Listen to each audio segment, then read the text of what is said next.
우리가 잘 아는 것처럼 하나님께서 다윗을 향하여 이렇게 말씀하시죠. 너는 나와 마음이 합한 자라. 인생이 들을 수 있는 최고의 인정이라고 그렇게 생각이 되어집니다. 다윗은 또 하나님께 너무나도 하나님을 사랑하는 그 사랑의 고백을 많이 남겼지 않습니까? 우리가 잘 아시는 말씀, 나의 힘이 되신 여호와여 내가 주를 사랑하나이다. 하나님과 다윗의 이 관계는 참 우리의 힘으로, 우리의 지혜로 이해할 수 없을 정도로 정말로 너무도 귀하고 아름다운 관계라고 생각이 되어집니다. 하나님을 너무나 사랑했던 다윗은 그 사랑의 표현으로 하나님께 성전을 건축하여서 드리고 싶은 마음이 생겼어요. 자신은 백향목으로 지은 궁궐에 살고 있는데 하나님의 성막이 너무나 초라했기 때문입니다. 그런데 다윗이 하나님을 위하여 그토록 사랑하는 하나님의 집을 건축하고자 간청하였는데 뜻밖의 하나님께서 그 간청을 거절하십니다. 그 거절의 이유는 우리가 잘 아시다시피 그가 수많은 전쟁을 통해서 많은 피를 흘렸기 때문입니다. 여러분, 우리 함께 잠시 이 대목에서 생각해야 될 것이 있는데요. 다윗이 원한 전쟁이 아니라 사실은 하나님께서 아브라함에게 약속해 주셨던 언약, 그 언약의 일부가 땅에 관한 것이거든요. 아브라함에게 보여주셨고 약속하셨던 모든 땅을 다 말씀대로 차지하고 이스라엘의 것이 되게 하고자 다윗은 평생을 전장에서 보냈습니다. 그런데 하나님께서 이제 와서 성전을 건축해 드리고 하나님을 사랑하는 그 열매를 그렇게 주 앞에 드리고자 했을 때 거절을 당하면 저 같으면 하나님 제 뜻대로 전쟁한 것 아니지 않습니까? 라고 원망을 한다든지 불평을 한다든지 그럴 터인데 우리가 여러분 역대상 29장 10절 위에 보면 다윗은 하나님의 거절에 하나님께 감사의 기도를 올려드리는 것을 보게 됩니다. 그래서 우리가 읽은 역대상 29장 10절에서 17절은 제가 축약했습니다만 제목이 다윗의 감사 기도입니다.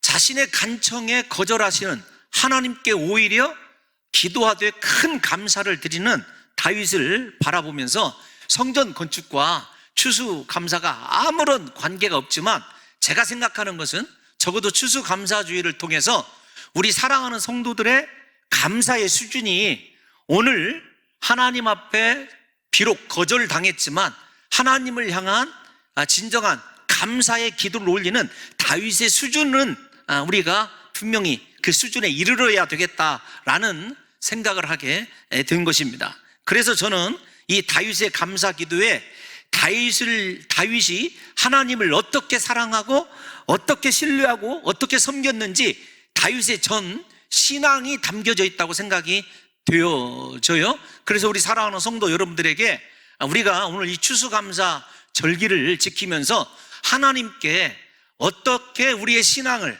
우리가 하나님을 얼마나 사랑하고 섬기고 있는지를 똑같이 그렇게 담아서 감사를 고백해야 되는지를 좀 살펴보고자 하는 마음이 제가 생겨서 다윗의 이 감사 기도로 우리 사랑하는 성도 여러분들과 함께 잠시 교제를 나누고자 합니다.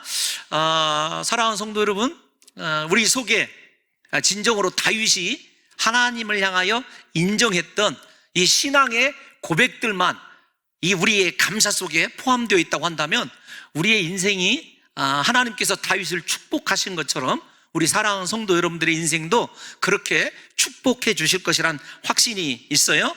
먼저 다윗의 물질관을 좀 생각해 보면 다윗은 이렇게 고백을 합니다. 모든 것이 다 주님의 것입니다. 우리가 좀 성경을 읽은 본문을 확인을 좀 해볼게요. 본문 11절 다 같이 다시 한 번만 읽어보겠습니다. 시작. 여호와여, 위대하심과 권능과 영광과 승리와 위엄이 다 주께 속하였사오니 천지에 있는 것이 다 주의 것이로소이다. 여호와여 주권도 주께 속하였사오니 주는 높으사 만물의 머리이심이니이다. 아멘. 아멘.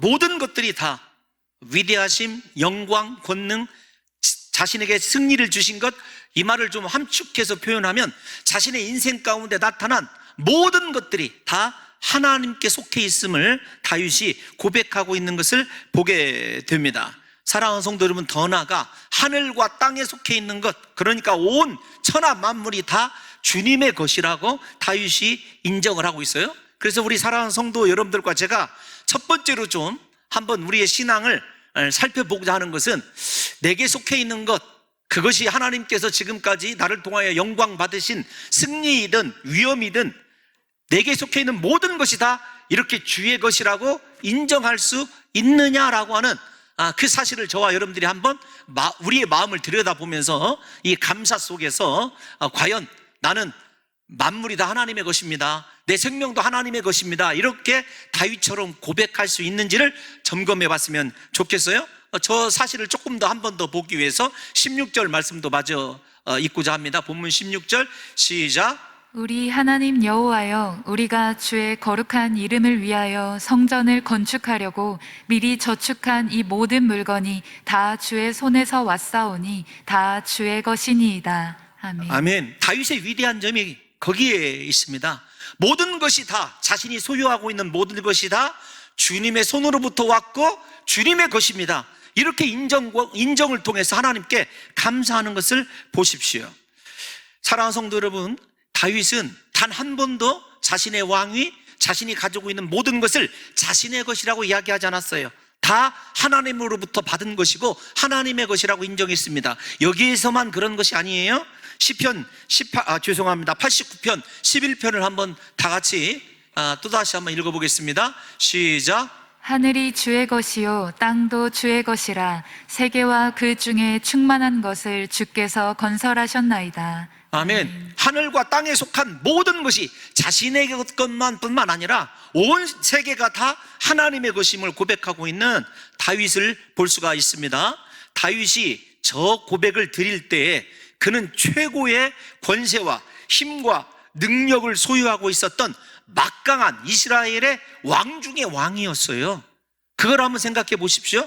한마디로 얘기하면 다윗의 인생 클라이막스 때 이 고백을 드린 거예요. 최고의 인생 정점에서. 그럼에도 불구하고 세상의 모든 소유, 나라, 심지어 왕으로서의 그의 주권조차 하나님의 것이라고 겸손하게 고백을 하고 있는 것이에요. 모든 것이 하나님의 소유이다라고 하는 다윗이 보유하고 있는 이 가난한 심령이 어쩌면 하나님께서 다윗을 사랑하는 이유이다, 이렇게 생각이 되어지더라고요. 모든 것이 다 하나님의 소유이고 나는 하나님의 종입니다. 여러분들에게 이 구약을 강의할 때 말씀드렸습니다만, 다윗은 하나님 앞에서 자신을 한 번도 왕이라고 부른 적이 없어요. 나는 주님의 종입니다. 하나님 앞에서 종된 의식으로 섬겼던 사람이 이 다윗 아닙니까? 그는 그래서 왕직조차도 또 자기 자신의 모든 권세조차도 다 하나님의 것임을 그가 그렇게 날마다 진정한 입술로 고백하고 있는 것을 보게 됩니다. 하나님이 어쩌면 이번 추수감사주일에 우리에게 원하시는 감사가 물질이 아니라 이 고백인 것 같다는 생각이 들어요. 다윗은 사실 이 역대상을 읽어보면 엄청난 예물을 드리게 됩니다. 그런데 그 예물을 앞에서 말씀드린 대로 모든 것을 다 주님의 것을 드렸다고 고백을 해요. 자신의 것을 바쳤다, 내 소유다, 이렇게 이야기하지 않습니다. 나에게 있는 모든 것이 다 주님의 것을 인정하고 드리는 것, 그것이 진정한 감사의 출발이죠. 우리 사랑하는 성도 여러분들, 오늘 추수감사 절기를 지키시면서 내 모든 소유가 다 하나님의 손으로부터 왔고 하나님의 것입니다 라고 다윗처럼 진정한 심령의 가난함을 통해서 겸손하게 고백한다면 하나님이 다윗에게 주셨던, 허락하셨던 모든 은혜와 복도 우리의 것이 될 줄로 믿습니다. 여러분, 다윗만 그렇게 고백하는 것이 아니에요. 우리가 얼마 전에 함께 살펴본 로마서 11장 36절을 보면 이렇게 고백합니다. 비슷해요. 시작. 이는 만물이 주에게서 나오고 주로 말미암고 주에게로 돌아감이라. 그에게 영광이 세세에 있을지어다. 아멘. 아멘. 모든 만물이 주에게서 나옵니다. 주님으로부터 말미암아요. 그리고 반드시 주님에게로 돌아갈 거예요. 만물이 다 주님에게로 돌아갈 것임을 아는데 딱 한 종류의 이 동물이라고 할까요? 짐승이라고 할까요? 말 몰라요. 그게 누구냐면 사람인 것 같아요. 하나님이 은혜 주시고 축복 주시고 건강 주시고 생명 주셔서 여기까지 왔음에도 불구하고 그것이 주님의 것인지조차도 알지도 못하고 고백도 드리지 못할 뿐만 아니라 내가 그분께 돌아가야 되는 인생이란 사실을 모르고 있는 것이 너무나 안타깝다는 것입니다. 심지어 사랑하는 성도 여러분, 제가 하나님 앞에서 이 드리는 기도와 그 다음에 여러분들이 생각해야 되는 것들을 조금 나누어서 생각해 주시면 하는 그런 대목이 있어요. 어떤 거냐면 제가 이제 주일 저녁이면 우리 성도 여러분들이 드린 헌금을 가지고 하나님 앞에 이렇게 기도를 드립니다. 하나님, 우리 사랑하는 성도들이 이 예물을 드리기 위해서 못 입고 자신들은 못 먹고 하나님 못 쓰는 여러분 피와 같은 예물인 줄 하나님 아시지요? 이렇게 기도를 드리거든요. 그런데 이건 제가 정말로 진심에서 우러나오는 기도이고 성도들을 향한 축복입니다. 그런데 우리 스스로는 하나님, 이거 내가 이렇게 절약하고 내가 고생하고 내가 이거 하나님을 위해서 모아서 이렇게 생각하면 안 된다는 거예요. 왜냐하면 모든 것이 다 하나님의 소유라는 것을 인정하는 거야 하나님께서 기뻐하시는 감사라는 것을 아셔야 된다는 것입니다. 여러분, 다윗이 자신의 인생을 하나님의 주권하에서 어떻게 해석하고 있는지 우리가 다 좋아하고 암송하는 12절 말씀 또 한번 다시 읽어보겠습니다. 시작. 부와 귀가 주께로 말미암고 또 주는 만물의 주제가 되사 손에 권세와 능력이 있사오니 모든 사람을 크게 하심과 강하게 하심이 주의 손에 있나이다. 아멘. 아멘. 여러분, 다윗의 두 번째 신앙 고백은 어떤 것이냐면 모든 것이 다 하나님의 소유입니다 에서 두 번째 신앙 고백은 자신의 인생이 하나님 손에 있다라는 거예요. 우리 인생이 하나님 손에 있습니다. 그래서 부와 귀가 주께로 말미암고 주는 만물의 주제가 되십니다. 모든 것을 주님이 다스리셔요. 그 손에 권세와 능력이 있어서 모든 사람을 크게 하심과 강하게 하심이 주의 손에 있는 것입니다. 여러분, 먼저 우리 사랑하는 성도 여러분들에게 주님의 소유를 인정한다면 두 번째, 내 인생이 하나님 손에 있기 때문에 크게 하고 강하게 하고 부와 귀가 다 하나님께로 말미암는다라고 하는 인정이, 믿음의 고백이 우리에게서 이루어지고 있는지를 생각해야 되는 것입니다.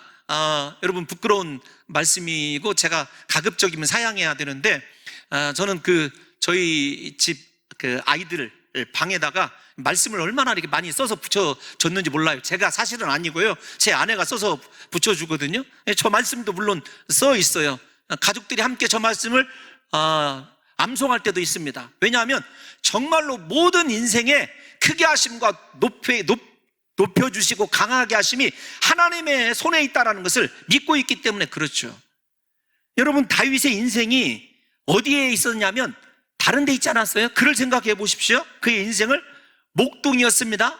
어쩌면 심한 해석인지 모르지만 자신의 아버지조차도 관심조차 갖지 않는 포기해버린 아들 같은 이 목동이었던 다윗을 이스라엘의 왕 중에 왕이 되게 하신 분이 누구이냐면 하나님이죠. 근데 다윗은 그 사실을 누구보다도 더 잘 알고 있어요.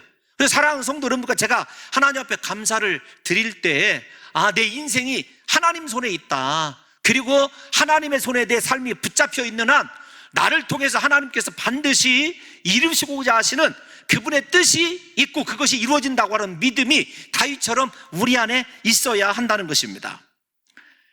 사랑하는 성도 여러분, 다윗이 그 모든 것을 드리면서 감사할 수 있었던 것, 그 이유는 하나님의 모든 것이 자신과 함께 할 뿐만 아니라 자신의 인생이 하나님 손에 담겨져 있음을 믿었기 때문에 그래요. 성경에 위대한 인물 중에 인생 결론이 어떤 것인 줄 아십니까? 만물의 주제가 되신 하나님이 나의 인생을 섭리하셨다라는 거예요. 성경의 위대한 인물들의 한결같은 고백이 나의 삶을 하나님께서 섭리하셨는데 알고 보니까 내 인생이 하나님 손에 있었다라는 고백입니다. 대표적으로 좀 몇 분만 소개를 해보면 우리가 공부했던 창세기의 요셉을 한번 생각해 보십시오. 요셉이 형들에게 미움을 당하여 애굽에 팔려가죠. 억울하게 종살이에다가 옥살이까지 그렇게 하게 됩니다. 그런데 마침내 애굽의 총리가 되죠. 그랬을 때 그가 이렇게 고백합니다. 당신들은 나를 헤아려 하였으나 하나님은 그것을 선으로 바꾸사 오늘과 같이 많은 백성의 생명을 구원하시려 하셨나니, 이렇게 고백을 하고 있어요. 그러니까 그가 억울하게 고난 당할 때에도 하나님이 함께 계셨고, 나중에 총리가 되고 나서 보니까 자신의 힘으로 총리가 된 것이 아니라 하나님이 자신의 인생을 섭리하고 계셨다. 한마디로 무슨 말씀입니까? 내 인생이 하나님의 손에 있었더라라는 것 아니냐고요. 사랑하는 성도 여러분들과 제가 이번 감사절기에 반드시 회복해야 될 것이 있어요. 내 인생이 하나님 손에 있고 하나님께서 분명히 우리를 그렇게 내 신앙의 고백을 따라서 다윗을 높이신 것처럼 저와 여러분들을 축복해 주신다는 그런 사실을 여러분 꼭 믿으셨으면 좋겠어요. 그럴 때 감사가 나오거든요. 다윗 본인도 우리가 잘 알고 있지 않습니까? 요셉뿐만 아니에요. 다윗은 평생을 앞에서 말씀드린 대로 그의 인생을 전쟁터에서 보낸 사람입니다. 죽음의 문턱을요 수도 없이 넘나든 사람이에요. 그런데 그가 뭐라고 고백하죠? 우리가 다 암송하는 말씀이에요. 내가 사망의 음침한 골짜기로 다닐지라도 해를 두려워하지 않을 것은 주께서 나와 함께 하심이니이다. 주의 지팡이와 막대기가 나를 안위하시나이다. 여러분, 다른 고백 아니지 않습니까? 내 인생 하나님 손에 있다. 하나님이 함께 하신다는 거예요. 진정한 감사를 드릴 수 있는 건 그래서 조건이 아닙니다. 환경이 아니에요. 내 인생 하나님의 손에 있고 그 하나님이 나와 함께 하시고, 그러므로 내 삶의 모든 것이 하나님의 뜻대로 결국은 하나님의 영광을 위해서 사용될 것이라고 하는 믿음이 다윗처럼 우리에게 있느냐? 그러면 진정한 감사를 드릴 수 있다는 거예요. 여러분, 하나만 더 살펴볼까요? 구약의 인물들만 그랬는 거 아닙니다. 제가 로마서를 계속 이렇게 인용하는 것은 우리가 로마서를 끝낸 지가 얼마 안 되기 때문에, 여러분, 우리가 잘 아는 사도 바울이 로마서 8장 28절 우리가 다 암송하는 말씀 아닙니까? 우리가 알거니와 하나님을 사랑하는 자 곧 그의 뜻대로 부르심을 입은 자들에게는 모든 것이 합력하여 선을 이루느니라.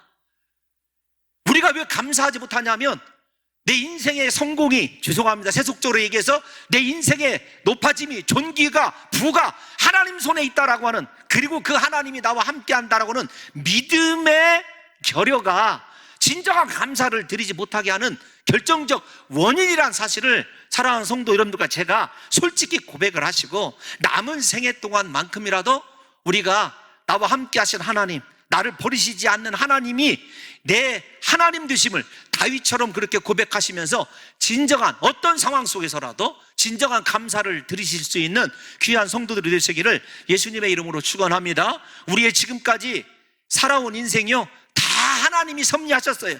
함께 하셨기 때문에 우리가 오늘 이 순간에도 예배자로 서 있는 것 아닙니까? 그 수많은 고비들 우리의 힘으로 넘어온 것 아니잖아요. 그 수많은 고통과 슬픔 우리의 능력으로 극복한 거 아니지 않습니까?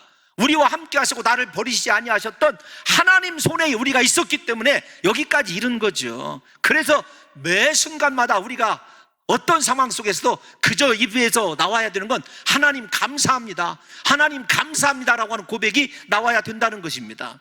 저도 인생을 좀 생각해 보니까 죄송합니다, 이렇게 우리 연세 드신 성도님에게는 지금까지 모든 것이 다 하나님의 은혜였다, 그분 손에 있었다라고 하는 것을 고백할 수 없어요. 고백할 수밖에 없습니다. 목회자로서요 정말로 심한 고독감, 또 때로는 정말로 이 마음속에 있는 슬픔, 나중에 기도할 때 이렇게 하나님 앞에 엎드려 보면은요 그 모든 것을 다 하나님이 아시고 계시고 만져주시고 치유하시는 그 하나님의 은혜 때문에 매일 매 순간이 그렇게 그분의 은혜 때문에 이렇게 사라진다는 것을 고백할 수 있거든요. 부디 저는 우리 사랑하는 성도 여러분들에게 다윗의 이 고백이 진정으로 다시 한번 회복됨으로 말미암아 우리의 감사가 환경에 지배당하고 조건에 지배당하는 감사가 아니라 살아계신 하나님, 부와 귀가 죽기로 말미암기 때문에 그 하나님이 나의 하나님 되심을 믿으시고 날마다 믿음으로 그렇게 감사할 수 있는 귀한 성도들이 되시기를 예수님의 이름으로 축원합니다. 여러분, 그러면 다윗이 바라보는 인생 절정기에 왕으로서 최고의 시대를 구가할 때 다윗이 바라보는 인생은 어떤 거냐? 여러분 15절 말씀 다 같이 한번 읽어볼까요? 저 인생관이 중요합니다. 시작. 우리는 우리 조상들과 같이 주님 앞에서 이방 나그네와 거류민들이라. 세상에 있는 날이 그림자 같아서 희망이 없나이다. 아멘. 여러분 뜻밖의 고백 아니에요?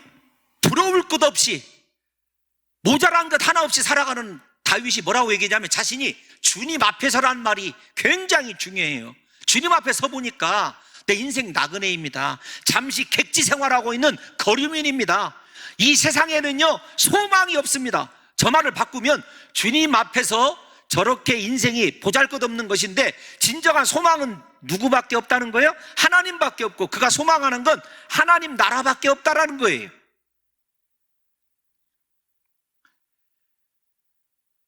여러분들과 제가 기억하는 미국에서 가장 끔찍한 일어난 사건 중에 하나는 2001년에 일어난 9.11 테러 사건일 것입니다. 여러분 그 테러 사건 가운데 두 가지를 얘기하고 싶어요. 그 자리에 그 세계 무역센터가 있었어요. 그 세계 무역센터 그 부총재이셨던 고인 되셨습니다. 얼마 전에 소천하셨어요. 이돈 장로님이 계시거든요. 저는 가끔 그 장로님의 간증을 들어요. 여러분 유튜브에서 한번 들어보시면 들어볼 만합니다. 그분이 극적으로 그때 하나님의 도우심으로 살아나셨고 그 열심히 하나님의 은혜와 함께 하심을 간증하시다가 62세가 되셨는데 너무 이렇게 젊은 나이에 소천하셨어요. 그런데 그가 이렇게 소천하실 때 마지막 호흡을 하면서 가족들과 성도들에게 이 말을 남겼어요. 뭘 남겼냐면 이제 그 목사님이 질문을 하셔요. 장로님 마지막으로 하시고 싶은 말씀 있으시면 하시죠. 그러니까 뭐라고 얘기하냐면 예수 믿으면 천국, 예수 믿지 않으면 지옥, 이거밖에 없습니다. 참 충격이었어요. 나름대로 여러분 세계 무역센터가 물론 뉴욕의 월가와는 비교할 수 없는 곳이지만 세계 모든 무역을 조정하는 곳 아닙니까? 죄송한 이야기지만 모든 돈, 황금 어떻게 보면 세상 사람들이 좋아하는 최고의 자리에 거의 근접해 있으면서도 그가 바라보는 건 오직 예수, 천국밖에 없었던 거예요. 하나님밖에 소망됨이 없었던 거예요. 그런데 제가 드리려고 하는 두 번째 이 9.11 테러 사건을 언급한 이유는 무엇 때문에 그러냐면 그 무역센터가 여러분 뭐 쌍둥이 빌딩인데 다 무너졌어요. 다 철거하고 이 마지막 이렇게 평탄 작업을 하고 해놓고 미국 사람들이 그곳을 무엇이라고 부르고 있냐면 그라운드 제로 이렇게 불렀어요. 여러분 이 그라운드 제로라고 하는 말은 상당히 복잡한 말입니다. 예를 들면 핵폭탄이 터질 때 최고의 피해를 줄 수 있는 그 시점을 그라운드 제로라고 하기도 하고 대재앙 뭐 그런 것을 얘기할 때도 그라운드 제로라고 합니다. 그러나 문자적으로 해석을 해보면 아무것도 없는 태초, 시초 그런 뜻이에요. 제가 와닿는 건 대재앙, 뭐 대테러 그런 것이 아니라 미국인의 의식 속에 정말로 인생 이 세상에 있는 것 아무것도 아니구나라고 하는 것을 혹시 표현하지 않았을까? 이거 저만의 생각이에요. 저 혼자만의 생각. 예? 여러분이 쌓아 올린 성, 바벨탑 같이 견고할 것 같은 그 성, 여러분이 평생 의지하고 살아갈 것 같은 여러분 이 물질의 성, 명예의 성, 여러분 그거 아무것도 아니에요. 어느 한순간에 그라운드 제로가 될 수 있어요. 만약에 이 고백이 다윗의 고백이 아니라 정말로 변변치 못한 사람이 이렇게 고백했다고 합시다. 인생 그거 아무것도 아니야. 나그네야. 거류민이야. 이 세상의 날이 그림자와 같아. 아무런 소망이 없어. 그런데요 그게 아니라니까요. 인생 최고의 절정, 최고의 왕이 되어서 하나님과 백성에게, 하나님에게는 사랑받고 백성에게는 존경받는 다윗이 하나님의 그 놀라운 축복 앞에서, 주님 앞에서 자기를 바라볼 때 언제나 그렇게 덧없는 존재예요. 이 세상에 소망이 없는 신앙관을 가지고 인생을 살펴보고 바라보고 있었다는 거예요. 우리가 왜 감사할 수 없느냐면 이 세상이 영원할 것 같고 아직도 이 세상에서 이루어야 될 것이 많이 남아있고 아직도 성취하고 손에 쥐고 싶은 것이 너무도 많은 탐욕 때문에 우리가 감사할 수 없다라는 사실을 저와 여러분들이 인정하셔야 됩니다. 다윗은 이러한 인생관을 통해서 한 번도 자신의 왕의 자리를 사랑하거나 이 세상의 소유나 권세에 집착하지 않았어요.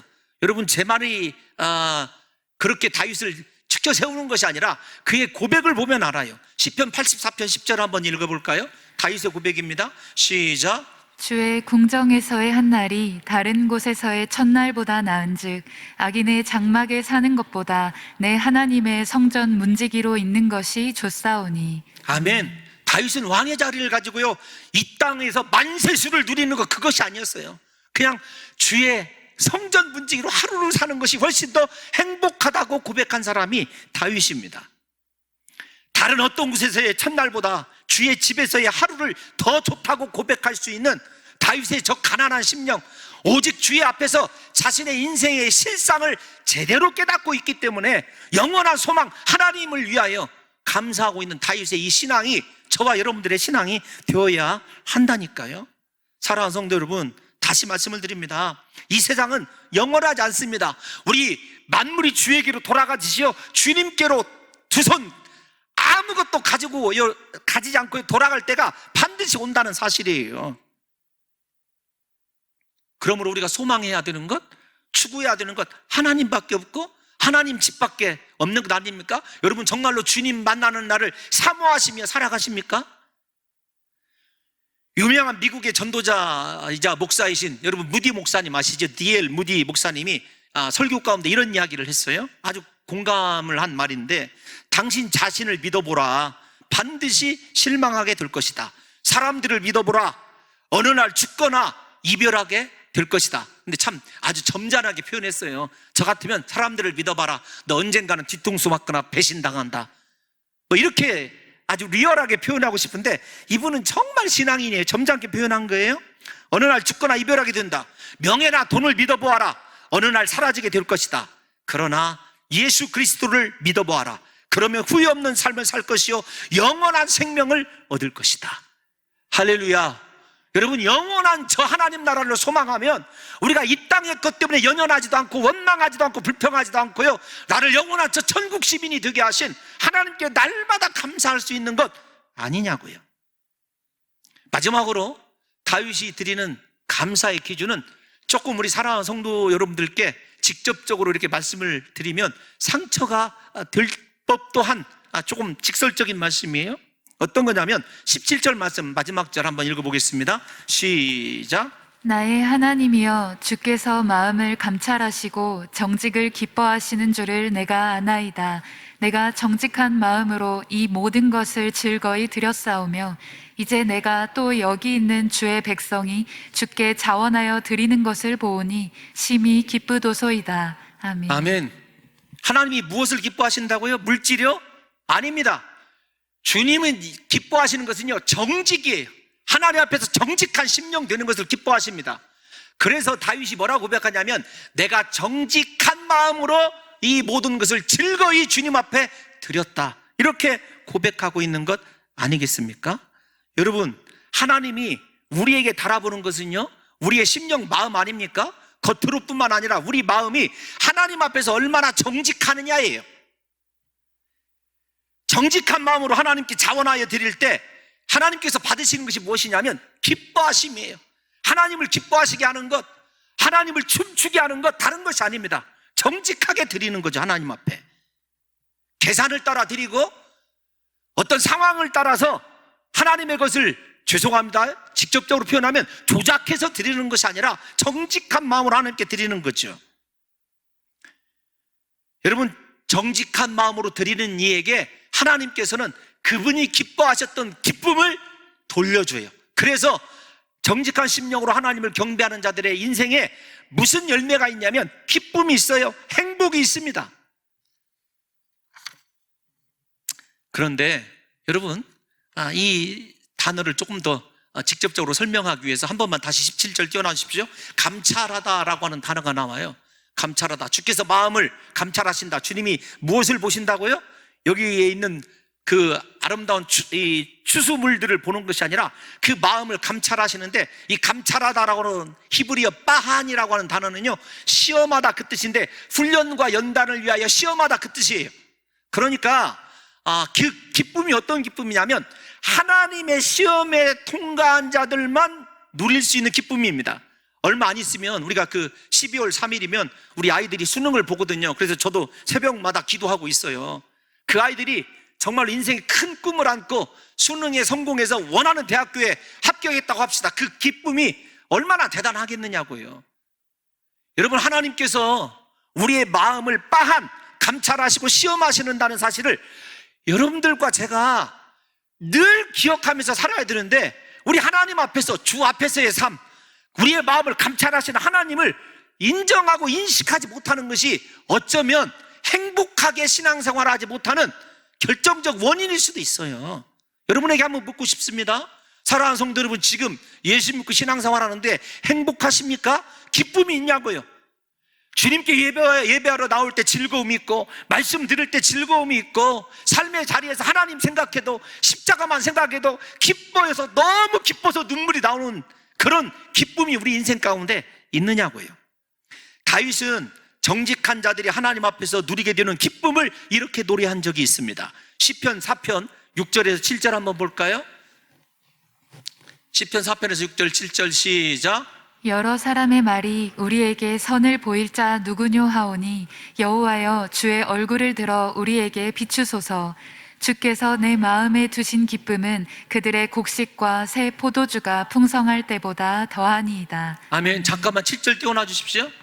주님께서 정직한 자들에게, 선한 자들에게 얼굴빛을 비춰주시면 포도주와 새 포도주와 곡식은 최고의 물질 아닙니까? 그 당시 유대 사회에서 이 세상 물질이나 소유로는 형언할 수 없는 하나님이 내 마음속에 무엇을 주시냐면 기쁨이 있어요. 기쁨이. 다시 여러분 생각해 보십시오. 정말로 예수 믿으면서 기쁨과 기뻐하고 행복하고 춤을 추면서 하나님을 찬양했던 때가 몇 번이나 있었는가? 저는 이번 추수감사절기에요, 하나님 앞에 기도한 것 중에 하나가 어떤 것이냐면, 여러분 물질적인 축복에 관해서는 오후 예배 시간에 말씀드릴 거예요. 그런데 제가 집중적으로 기도한 건 어떤 거냐면, 하나님 제발 우리 봉동중앙교회 성도들의 얼굴이 예수님 때문에 환하게 빛나게 해주세요. 기쁨으로 가득하게 해주세요. 여러분 예배드릴 때, 예배드리러 나오신 여러분들 모습을 보면 저 가정에 무슨 일 있나? 너무 근엄하고 너무 엄숙하세요.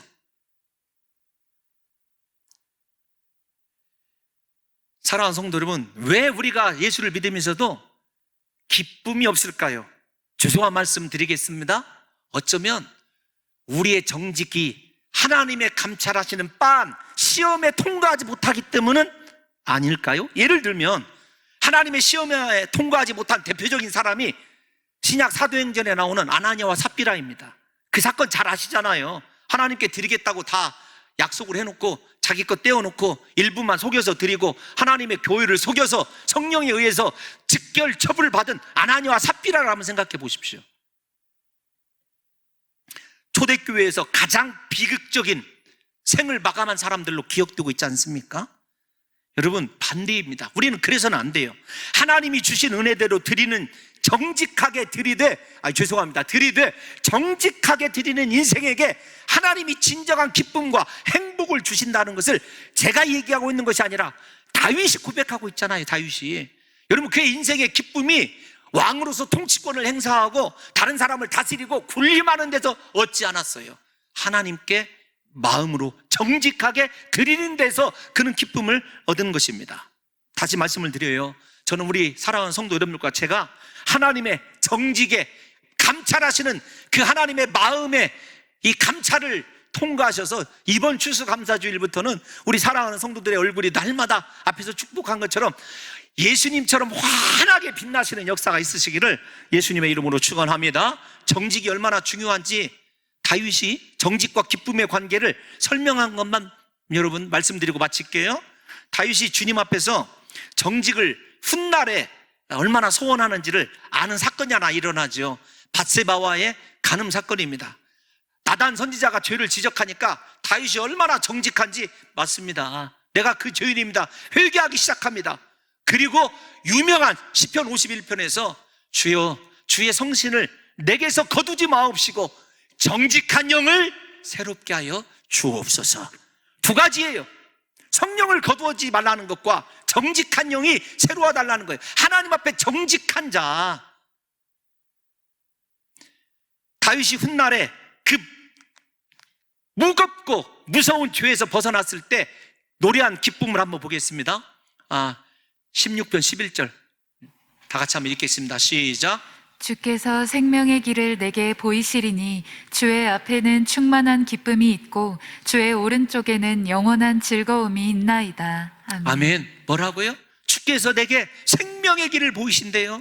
사랑하는 성도 여러분들이요, 좌절하지 마십시오. 여러분의 인생이 아무리 우울하고 정말로 절망적이고 부정적이어도 절대로 우울해서는 안 됩니다. 왜냐하면 하나님 앞에 정직한 영이 회복이 되면 하나님께서 여러분들에게 살 길, 생명의 길을 보여주실 줄로 믿습니다. 그 생명의 길을 안에 어떤 것이냐면 주의 앞에는요 충만한 기쁨이 있어요. 주의 오른쪽에는요 영원한 즐거움이 있어요. 그러니까 하나님 안에서 정직한 영으로 하나님과 나와의 생명의 관계만 유지가 된다면 사랑하는 성도 여러분들과 저의 인생이요 행복하지 않을 이유가 없죠. 감사하지 않을 이유가 없죠.